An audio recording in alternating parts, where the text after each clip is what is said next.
What's going on, guys? Will here from Sky Ultimate, and today I'm going to teach you how to throw a forehand, otherwise known as a flick. Let's get into it. This video is going to be broken down into 4 parts. In the first part, I'm going to teach you guys the technique of how to throw the flick. In the second part, I'm going to go over some common mistakes that I see in a lot of new players when they are learning how to throw a flick. The third part of the video is going to be all about how do you improve and train your throws so that your flick gets better and better every single time you step on the field. And the fourth part of the video is going to be a breakdown of my technique against one of the best players in the world so you guys can learn how to improve your own technique. So when talking about the flick technique, the first part that we have to talk about is the grip.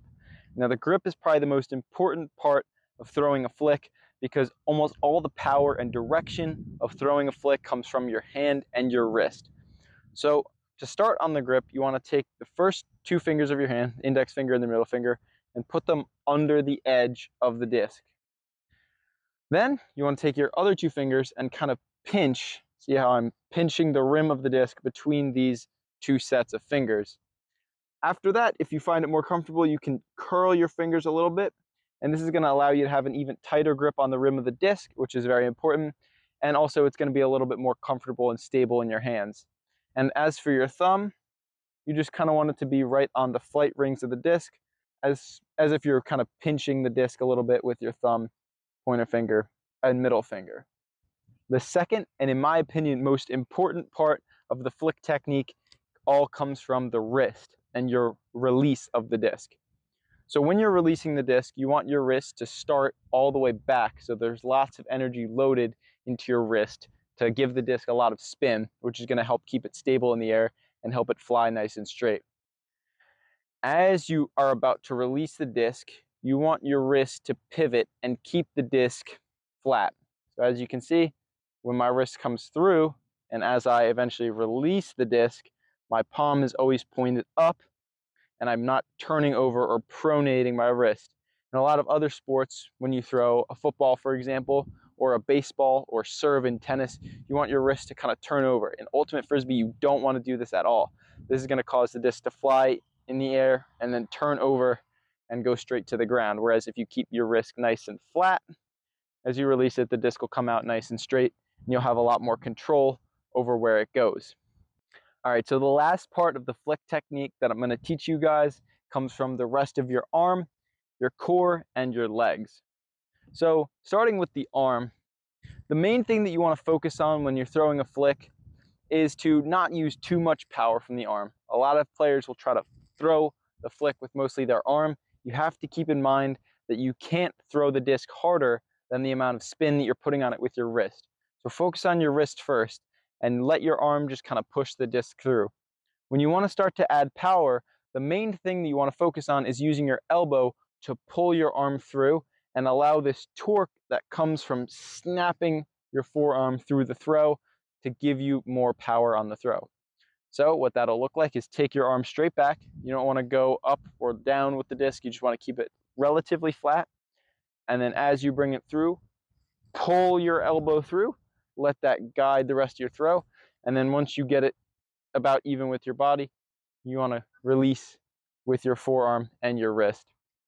Now for your lower body, you can add even more power by giving some rotation to add some energy from your core to boost the power of your throw.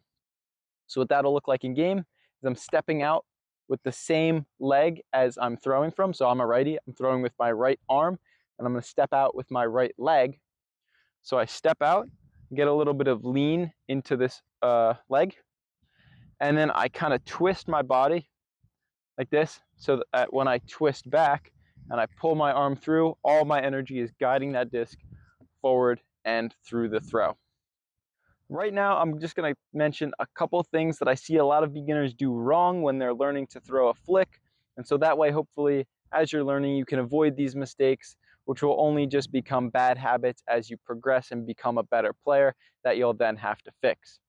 The first thing I'm going to talk about is in your grip. I've seen a lot of new players do this where they hold the disc with their palm facing out and they kind of place the disc on top of their hand and try to throw it like this. Now this actually will work for you in the beginning because when you're not trying to throw with much power and you're just trying to be accurate, this motion with your wrist is a lot easier than trying to get, your wrist to go like that.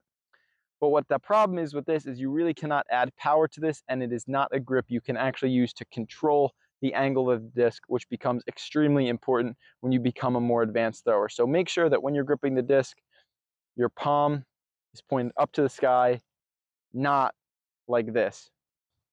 The second most common mistake I see, and I mentioned this earlier in the video, is people, as they throw, they kind of pronate their wrist and turn the disc over. A way to fix this, in your mind at least when you're practicing this, is to act like you're Spider-Man and you're slinging a web. So what I mean by that is you don't swing a web like that. Spider-Man goes like this. He keeps his wrist nice and flat, up to the sky. Same thing when you're throwing. You want to keep the disc out in front of you flat instead of turning it over. Now the third common mistake, and this is just kind of a mistake when it comes to progressing your throws, is, as I mentioned in the last part of the video, they try to use too much arm to power the disc through. If you use too much arm, try to put too much power on the disc without putting enough spin on it, same thing's going to happen as when you pronate your wrist. The disc is going to come out, it's going to turn over, because the spin of the disc is what keeps it stable and flat in the air. It's going too fast with not enough spin, it's going to turn over, and it's going to dive bomb and hit the ground. So making sure that you're focusing on getting more power and snap out of your wrist to put more spin on the disc before you try to muscle it through with your arm is going to be really, really important in keeping your throws nice and controlled, and so you can work on improving them. All right, guys, right now I'm just going to show you a really easy way that you can practice your flick and improve it. There are some more advanced drills out there which you can find online, and I will make videos about in the future, but especially when you're learning, the best thing that you can do is slow and very focused practice to make sure you're getting every part of the technique that I talked about earlier in this video down perfect.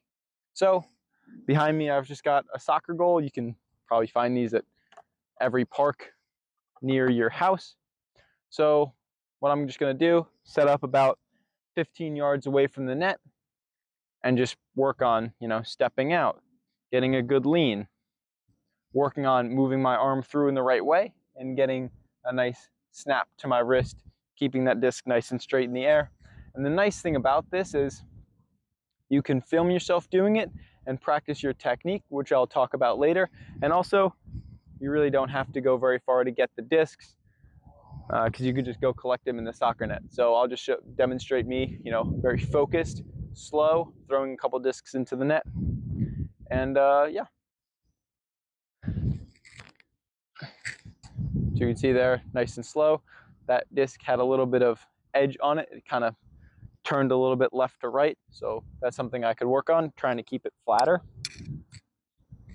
So I get another disc. You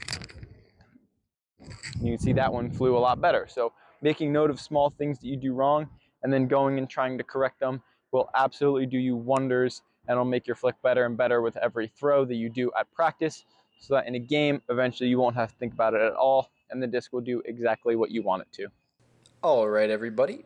So this is the fourth part of the video, and we are just going to be going over the slight differences in my form versus Rowan McDonald's form. If you don't know who this guy is, this is Rowan McDonald. He is a professional ultimate Frisbee player from Washington, D.C., and yeah, he's like one of the best Frisbee players in the world.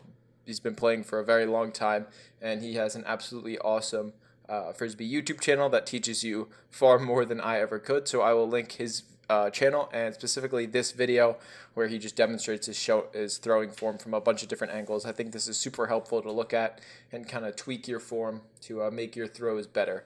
So I'm just going to be going over my throwing form versus his throwing form. I've already done this a couple times, so actually it turns out we're pretty close, but there are still a couple differences that I need to tweak with my throws. So we're going to be starting out with a short range throw, and then we'll go on to like a big huck and compare the forms for both of those. So as you can see, that's both of our throws. I sync them up for when we release them. And overall, it looks pretty good. A couple things I will note. So as you see, we're both taking the disc back here, and he actually takes it back with the disc, a lot flatter and more vertical. So you can see his disc path kind of goes straight back and then drops down as he goes into the throw, whereas mine I kind of pull the disc back a lot and then throw it. And as you can see, that kind of leads to just a little bit extra motion. And as I'm bringing the disc down, it ends up kind of tilting up a lot more than his. So that's one thing I'm going to have to note is rather than my disc following kind of a path. Whoops. Ooh. Okay, guess I can't get my pen to work. But anyways, yeah. Rather than my disc following a path kind of like that, I just want to take it straight back and then throw it. It's unfortunate. I did want to get my little pen tool here to work, but maybe for another video. I show here just a mid-range throw, but a lot of similar things on that one. So I won't get into it. You could also see me stepping out to the side a lot more, whereas he steps forward. That'll just depend on your mark. But yeah, getting into the big huck, this is where things start to differ a lot more. So as you can see, I start by taking a huge step forward and also out to the side. And I start loading up my throw a lot longer before he does. See, I'm already starting to load it up. His throw motion is a lot shorter, and that's going to help him get his throw off even when there's a mark, whereas I'm really only going to be able to get this big wind up if I am already in front of my defender or if there is no one marking me. So that's something that I have to work on, is maybe making my load up or my wind up a little faster. He also takes a step almost directly out in front of him, whereas again, I'm stepping out to the side a little bit more. His forward step is going to give him a lot more power, most likely. When it comes to the release, we actually both do things a little similar. My arm is actually loaded crazy far back, which is a little odd looking. But I do have to say that is one thing that I definitely do well, is I get a lot of torque out of my arm. Of course, he does the same thing. But yeah, and then when it comes to the release, you can see I sweep my hand through, whereas the disc comes out and he kind of holds his hand there for a little bit, whereas you can see I sweep my hand kind of across my body as my throw finishes, which is also something I have to look into, because I am trying to correct the release on my throw. Sometimes I release it and the disc kind of turns over too fast. Sometimes I release it and the disc doesn't turn over at all, and it kind of goes inside out from left to right. So that is something I can work on, and of course I can use Rowan's video here to kind of guide me along and just watching these side by side. So definitely record yourself. I record my videos on just my phone and a cheap $20 tripod from Amazon. So you could either just do the same setup that I do, or just have your friend record you when you do a couple throws, and you can get so much value out of it that will help you practice and improve your throws. So thank you guys so much for watching, and stay tuned for more Frisbee videos to come. Peace.